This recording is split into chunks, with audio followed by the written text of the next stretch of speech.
اعوذ باللہ من الشیطان الرجیم۔ سورۃ الواقعہ، آیت نمبر 81۔ بسم اللہ الرحمن الرحیم۔ افبہذا الحدیث انتم مدہنون، پھر کیا اس کلام سے تم بے توجہی کرنے والے ہو؟ وتجعلون رزقکم انکم تکذبون، اور تم اپنا حصہ یہ ٹھہراتے ہو کہ بلا شبہ تم اسے جھٹلا دیتے ہو۔ فلولا اذا بلغت الحلقوم، پھر کیوں نہیں جب وہ جان حلق کو پہنچ جاتی ہے۔ وانتم حینئذ تنظرون، اور تم اس وقت دیکھ رہے ہوتے ہو۔ ونحن اقرب الیہ منکم، اور ہم تم سے زیادہ اس کے قریب ہوتے ہیں۔ ولکن لا تبصرون، لیکن تم دیکھتے نہیں ہو۔ فلولا ان کنتم غیر مدینین، پس اگر تم کسی کے محکوم نہیں ہو تو پھر کیوں نہیں ترجعونہا، تم اسے واپس لے آتے، ان کنتم صادقین، اگر تم سچے ہو۔ ان آیات سے قبل ساری تفصیل ہم پڑھ چکے ہیں۔ قیامت برحق ہے، اللہ تبارک و تعالی اکیلا معبود ہے، اور پھر اللہ تعالی نے قسم اٹھا کر اس قرآن پاک کے متعلق بیان کیا کہ یہ قرآن اللہ تبارک و تعالی کی طرف سے نازل شدہ ہے۔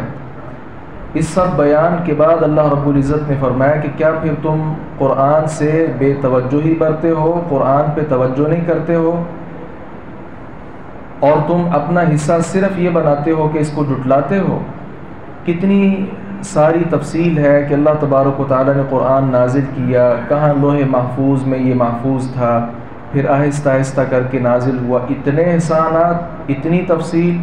اس سب کے باوجود صرف قرآن کے ساتھ ہمارا یہ تعلق ہے کہ ہم نے صرف اس کو جھٹلانا ہے، انکار کرنا ہے، اور یہ سمجھنا ہے کہ یہ نبی پر قرآن نازل نہیں ہوا تھا، کذا و کذا۔ اللہ رب العزت نے فرمایا کہ پھر ایک بات بتلاؤ، جب تم میں سے کسی ایک کی جان یہاں حلق تک پہنچ جاتی ہے، بالکل مرنے کے قریب ہو جاتا ہے، تو اگر تم سمجھتے ہو کہ ہمارے اوپر کوئی حاکم نہیں، کوئی خالق نہیں، کوئی دیکھنے والا نہیں، کوئی باز پرس کرنے والا نہیں، تم اکیلے ہی ہر ایک اختیار کے مالک ہو، تو آپ کے بھائی کی جو جان حلق تک پہنچی ہے، اس کو واپس کیوں نہیں لے آتے؟ ادھر ادھر بھاگتے ہو، ہسپتال میں دوائیں لے کر آتے ہو، سارا کچھ کرتے ہو۔ اگر تم اتنے ہی قرآن سے لا تعلق ہو، قرآن کو حق پر نہیں سمجھتے، اسلام کو دین نہیں سمجھتے، اتنا ہی ہے، تو پھر یہ جان کو واپس کیوں نہیں لے آتے؟ اور اگر یہ جان تم سب کے ہاتھوں میں جاری ہوتی ہے، 5 10 20 افراد خاندان کے کھڑے ہوتے ہیں، لیکن ملک الموت سے وہ جان بچا نہیں سکتے، اللہ تبارک و تعالیٰ کا اختیار کس قدر زیادہ ہے۔ تو اللہ تعالیٰ نے کہا کہ جب تم سارا کچھ یہ سمجھتے ہو، تو پھر یہ بھی تمہیں سمجھنا چاہیے کہ جب یہ نزع کی حالتیں ہیں، 10 20 افراد مل کر بھی، بلکہ سارے ہاسپٹل کا عملہ، ڈاکٹر حضرات جو بڑے ماہر ہوتے ہیں، یہ سارے مل کر وہ جان واپس نہیں لا سکتے۔ جو اللہ تعالیٰ اس موقع پر جان لے گیا تھا، وہ قیامت کے دن اختیار رکھتا ہے کہ اس جان کو دوبارہ اس جسم کے ساتھ ملائے اور اپنے سامنے زندہ کر کے کھڑا کر لے۔ جب یہ سارے اختیارات اللہ تبارک و تعالیٰ کے آپ کو نظر آتے ہیں، تو پھر قرآن سے دوری کس بات کی؟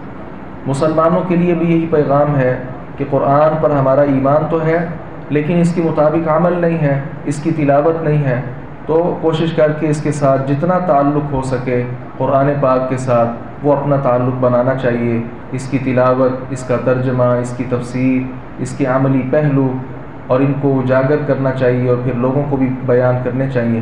اللہ تعالیٰ سے دعا ہے باری تعالیٰ حق بات کو سمجھنے اور اس پر عمل پیرا ہونے کی توفیق عطا فرمائے۔